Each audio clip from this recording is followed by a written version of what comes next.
안녕하세요. 오늘은 우리가 출애굽기 16장을 통해서 광야 가운데 이스라엘 백성들이 경험한 하나님의 은혜는 무엇인지를 우리가 함께 나누기를 원합니다. 우리가 이집트에서 해방된 이스라엘 백성들이 광야 가운데 나아가서 맞닥뜨린 현실은 굉장히 혹독한 현실이었습니다. 먹을 것이 없고 또한 편안한 환경이 아닌 여러 가지 상황 가운데 그들의 마음에 어떤 마음이 계속해서 드냐면 우리가 애굽에 있을 때에 고기가마 곁에 앉아서 떡을 배불리 먹던 그때가 더 좋았다라는 그런 원망이 계속 그 안에서 생기게 되었습니다. 우리도 어려운 상황 가운데 있을 때 과거의 어떤 사건들을 우리가 생각하면서 그때를 그리워하고 현재에 대해서 하나님에 대한 어떤 원망의 어떤 쓴뿌리가 나올 수도 있을 거예요. 바로 그런 우리에게 하나님께서는 만나를 통해 깊은 영적 교훈을 주십니다. 이스라엘 백성들은 먹을 것이 떨어지자 절망적인 말을 하게 되었습니다. 차라리 애굽에서 고기가마 곁에 앉아 떡을 배불리 먹다가 죽었으면 좋았을 것을. 이것은요, 하나님의 은혜와 능력으로 구원받았던 그 것들을 이제는 벌써 잊어버리게 된 거예요. 그리고 내가 구원받지 않았던 그 상황들을 오히려 미워하면서 노예였던 과거를 그리워하고 있는 것입니다. 그런데 놀라운 것은 여기에 대한 하나님의 반응이에요. 하나님께서는 그들을 꾸짖지 아니하시고 오히려 그들에게 약속하시는데 내가 하늘에서 양식을 내리리라 라고 그들에게 약속하십니다. 저녁에는 메추라기로 아침에는 만나를 주어 그들을 배불리게 하겠다고 라고 약속을 하시고 그 약속을 그대로 지키셨습니다. 이것이 우리를 향한 하나님의 마음이라고 생각해요. 우리가 부족하고 연약하며 원망으로 가득하여 있을지라도 하나님께서는 우리를 포기하지 아니하시고 우리의 필요를 채워주시는 하나님이 되어 주시는 것입니다. 하나님이 약속하신 대로 아침에 나가 보니까 작고 세미한 것이 땅 위에 내려져 있었습니다.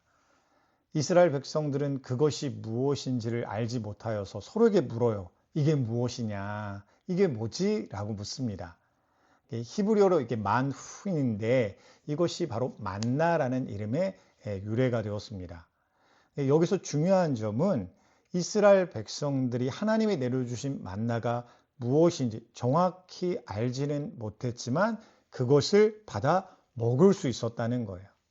만나의 성분을 다 분석하고 이해하고 깨달은 다음에 먹은 것이 아니라 하나님께서 주신 것이라는 믿음을 가지고 그들이 받아 먹었다는 것입니다. 우리의 신앙생활도 마찬가지입니다. 때로는 하나님의 말씀이나 은혜가 시시때때로 온전히 이해되지 못할 수 있습니다. 그러나 중요한 것은 그 말씀을 나의 일용할 양식으로 받아 누리는 것입니다. 우리가 예배의 자리에 나오게 하시고 그 자리에서 하나님의 말씀을 귀 기울여 듣는 것 자체가 이미 은혜 가운데 우리가 부르심을 받은 거예요. 이것은 우리를 매일 새롭게 시작할 수 있게 하시는 하나님의 선물입니다. 모세는 각 사람이 오멜 분량만 거두라 라고 그렇게 명령했어요. 근데 신기한 일이 일어나죠. 많이 거둔 자도 남음이 없고 적게 거둔 자도 부족함이 없이 각 사람이 먹을 만큼만 거두게 되었습니다. 이것은 하나님의 은혜가 각자의 분량대로 또 믿음과 순종으로 받을 수 있는 만큼 임한다는 것을 보여주시는 거예요. 우리는 더 많이, 더 빨리 이런 것들을 추구하죠. 그런데 만나의 원리는 그것과는 다른 방향을 향할 수 있도록 만드시는 것입니다. 우리의 마음에 그런 믿음이 있어야 돼요. 하나님께서 주시는 것으로 내가 충분합니다. 우리가 매일 하나님의 은혜를 받아 누리면 결코 줄이지 않을 줄 믿습니다. 오늘 하나님께서 우리에게 주신 건강과 가족과 직업과 신앙, 이 모든 것이 하나님의 은혜입니다. 우리가 이런 것들을 더 많이 구하기 전에 먼저는 내게 주신 은혜, 내가 받은 은혜에 대해 하나님께 감사하며 영광 돌릴 수 있는 우리가 될 수 있길 원합니다. 모세는 거둔 만나를 아침까지 남겨두지 말라라고 명령했지만 이스라엘 백성들은 이것을 어기고 만나를 저장하는 사람들이 있었습니다. 근데 그 결과 벌레가 생기고 냄새가 나서요. 내가 모아뒀지만 이것을 사용할 수가 없는 거예요. 먹을 수가 없는 것입니다.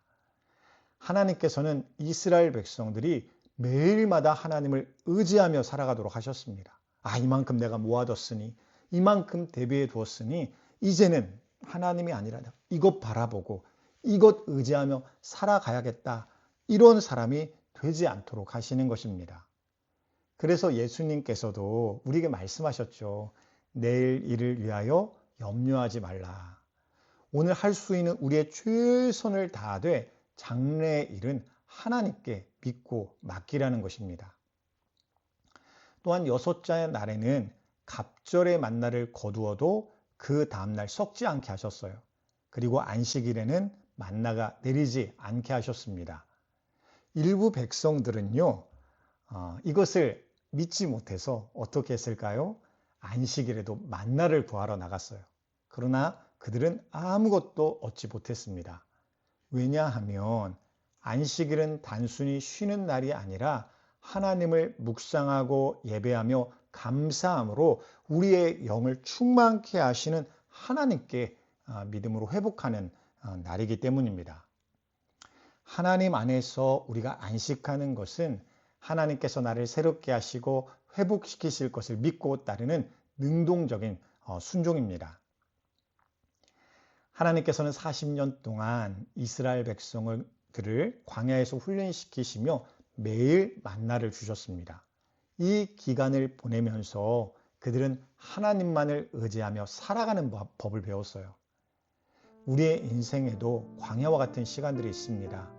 어려움과 시련의 시간, 답답하고 막막한 그런 때들이 있습니다.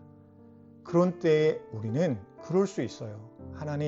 하나님께서 왜 나를 이런 상황에 두십니까? 이 상황 가운데 내가 왜 이런 고난과 어려움을 겪어야 됩니까? 라는 의문과 원망이 우리 안에 생길 수 있습니다.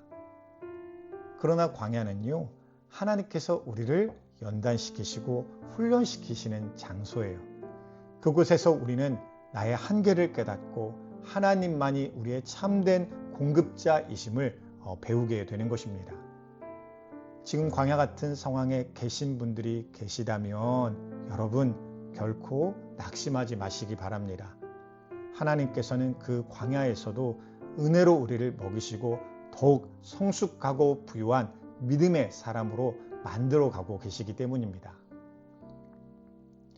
결국 이 만나의 이야기는 우리로 하여금 하나님을 알게 하려는 것입니다. 그래서 12절 말씀에서도 하나님께서는요, 너희는 나 여호와가 너희의 하나님인 줄 알리라 라고 말씀하셨어요.